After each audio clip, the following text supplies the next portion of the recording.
The man arrested for killing MP Sir David Ames is named as Ali Harbi Ali, a British man of Somali heritage. The 25-year-old was arrested at the scene of the knife attack. Detectives are treating it as a terrorist incident which may be linked to Islamist extremism. Ali Harbi Ali is understood to have been referred to the government's Prevent scheme a few years ago. The programme's designed to stop people being drawn into terrorism. Earlier, the Prime Minister and leader of the opposition paid their respects where the attack took place. Sir David had been warned about his safety. A review has begun into how to protect MPs. We live in an open society, democracy. We cannot be cowed by any individual or any motivation, people with motives, to stop us from functioning. Also tonight, Morrisons say shortages of staff and stock are forcing them to delay opening new supermarkets. And on a mission to Jupiter's asteroids, the spacecraft aiming to uncover the origins of the solar system.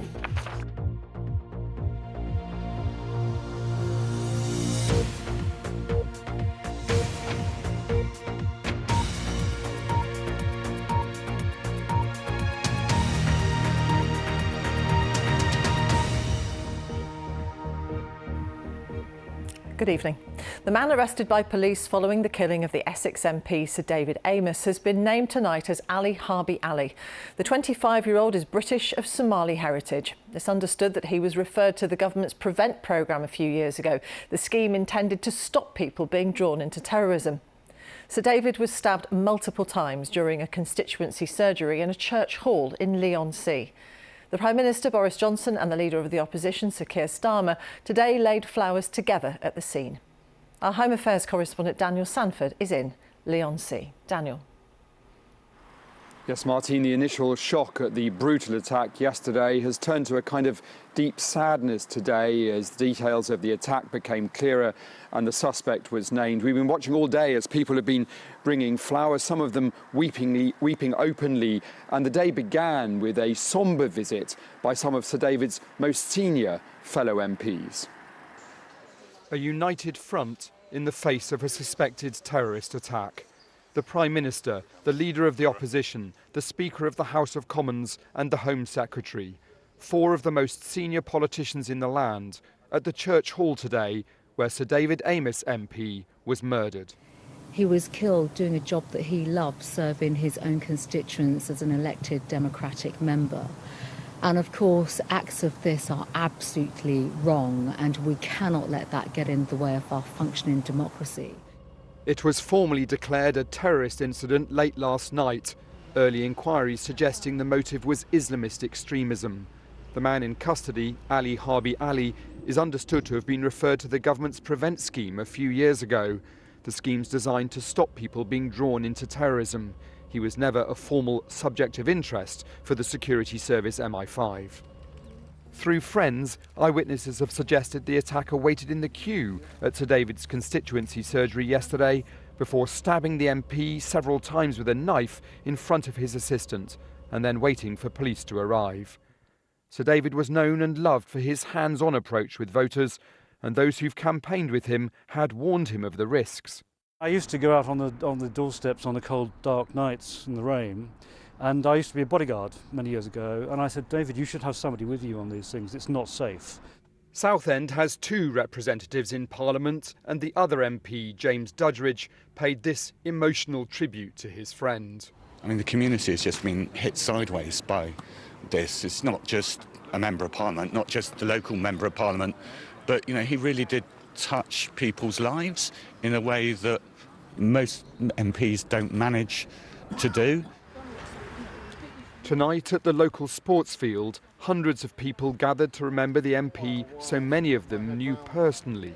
And he was a very, very decent human being. An MP that not everyone agreed with, but who everyone respected and loved. Ali Harbi Ali has now been arrested on suspicion of terrorism, having originally been arrested on suspicion of murder, and that means he can now be held until Friday before he has to be charged or released. He's also been moved from Essex to a police station in London, and 3 London police stations are now being searched. Of course, a lot of work is being done on his background, and this has thrown up his past involvement in the Prevent programme. But it is, of course, worth saying at the moment he's only being held on suspicion of terrorism. He has not been charged, Martine. Daniel, thank you very much. Daniel Sanford. Police forces across the UK are contacting all MPs to discuss their personal safety. Meeting constituents is seen as central to their role as representatives. But the death of Sir David Ames has reopened a debate about the risks they face. Our political correspondent Damien Grammaticus reports. Around the country today, MPs continuing to hold their surgeries. Robert Largan in the Peak District saying he'll keep doing this all year round. Craig Williams in Montgomeryshire thanking Welsh police for being there to give reassurance. And Kieran Mullen in Cheshire saying we must not let people force us to do things differently. But today there are changes. In South Wales, a police guard for an MP's coffee morning, and he already felt vulnerable. We now have CCTV at the front and rear of the building. We had to have new security fitted onto the front and rear doors. We have panic alarms in the constituency office that staff often wear around their necks. We have installed panic alarms at my front door, at the side of my bed. You know, this has become too much of the new normal. MP's security was reviewed after Jo Cox was murdered 5 years ago, shot and stabbed as she left a meeting in her local library by a white supremacist. In 2010, Stephen Timms MP survived an attack by a woman who'd watched radical Islamic sermons online. She was bundled away. And in 2017, 4 passers-by and PC Keith Palmer were all killed outside Parliament in what police called an act of Islamist-related terror. The MP who was here that day and tried to save PC Palmer's life has said that meeting constituents is vital, but they should be paused. The Home Secretary has announced a review of MP security, and he says that should be completed first. I would recommend that no MP has a direct surgery until, you can move to Zoom. There's other ways. You can actually achieve an awful lot over the telephone. You can get things moving far faster than having to wait for the surgery date as well. Yes, but for Sir David Ames, meeting constituents was a vital part of his job. So the question now is how much further should security be tightened? Many believe things have to be reappraised, but MPs themselves must decide. It's not a question of carrying on with business as usual and just regarding this as an occupational hazard of being an MP, nor of having close security such as the Home Secretary has, or the Prime Minister or the Foreign Secretary needs to have. We need to have a discussion about how we strike the balance. It's a balance that'll be hard to find. 2 years ago in the Royal Albert Hall, a concert for people with learning disabilities. Sir David Ames championed this cause. He loved his public role. MPs are public figures, accessible and therefore vulnerable. Damien Grammaticus, BBC News.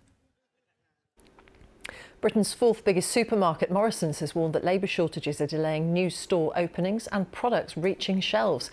Its chief executive, David Potts, told the Times newspaper that more visas are needed for foreign workers.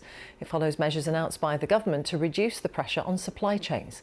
Our business correspondent, Katie Austin, reports. The global supply chain is under huge strain as economies reawaken. Once imported products reach the UK, a shortage of lorry drivers means containers are often getting delayed at ports. When you have a shortage of labour in terms of HGV drivers, those domestic drivers, it means that the goods is sitting around slightly longer at the ports waiting to be collected. There are labour shortages in other sectors too, including construction, hospitality and food production. Now the boss of Morrisons has said that while there are plenty of products on the shelves, underlying strain in the supply chain is affecting availability, while a lack of materials such as cement and bricks is delaying investment in new shops and refurbishments. He called for more visas for foreign workers. The government has already offered temporary visas for some meat workers. There are 5,000 visas available for drivers too. Other European countries also have shortages, but this driver in Romania told the BBC rising wages in the UK were attractive.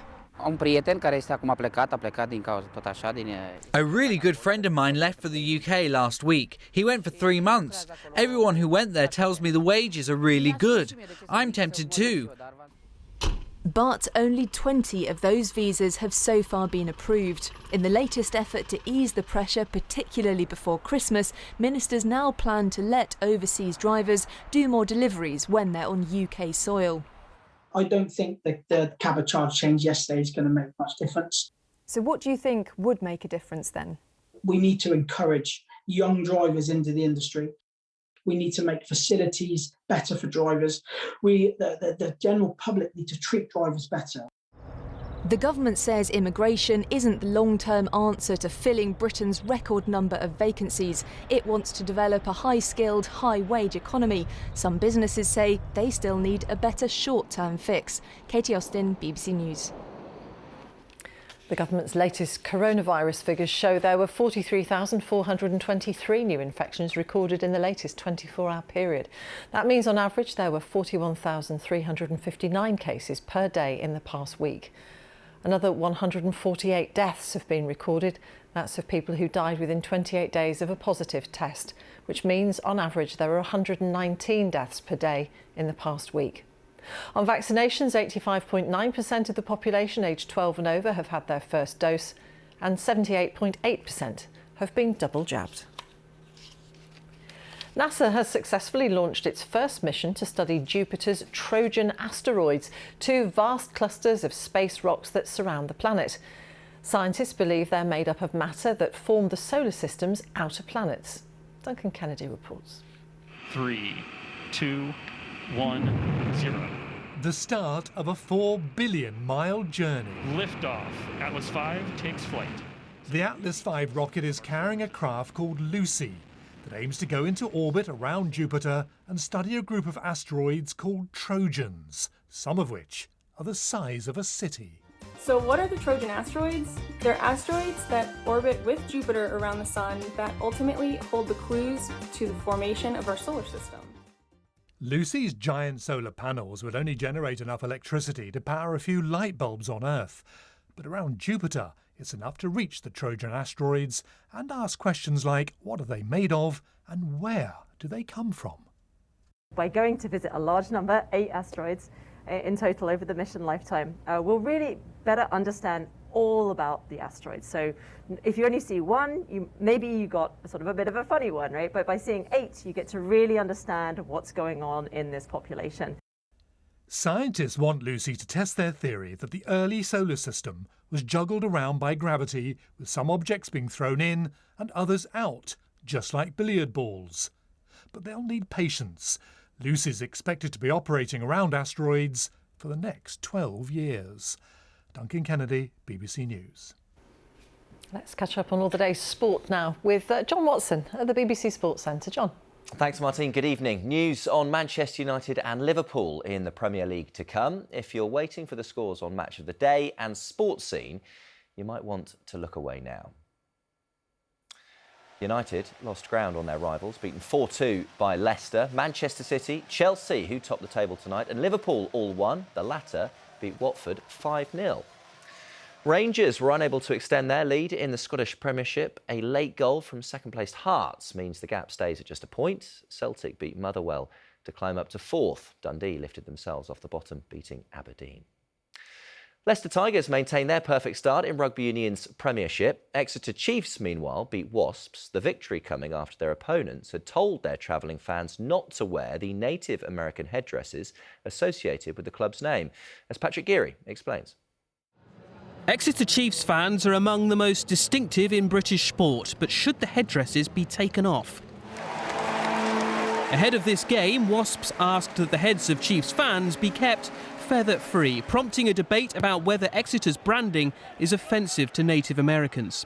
On the pitch, Exeter's image is one of perpetual motion right now. Having thumped Worcester last time, England's Henry Slade slid them in front after 20 minutes. That lead was stretched, then contracted, and finally pummeled out of existence. Welshman Thomas Young barrelled Wasps in front at the break. What's going on here? The second half would be hard-fought, battles all over the pitch and somehow off it. Even the water carrier got in trouble. So it got a bit tasty, really. 30 minutes to go, Wasps lead just a point now, too thin an advantage to stand up to Exeter's final push. Try for Exeter! Johnny Hill's try won it, and for Exeter a match that began with a talking point ended with a bonus point. Patrick Geary, BBC News. Oisin Murphy has become champion jockey for a third time at flat racing's season finale at Ascot. The Queen was in attendance on Champions Day. The feature race, the Champion Stakes, was won by Seeley. Adea finished fifth, and with it went William Buick's hopes of pipping Murphy to the jockey's title. And Cameron Norrie is leading Grigor Dimitrov in the semi-finals at Indian Wells. Coverage over on 5 Live Sports Extra right now. That, though, is all from me. Martine. John, thank you very much.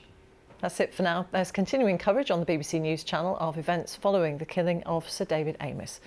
And the Home Secretary, Priti Patel, will be appearing on the Andrew Marr Show tomorrow morning at 9 o'clock on BBC One. That's all from me. Good night.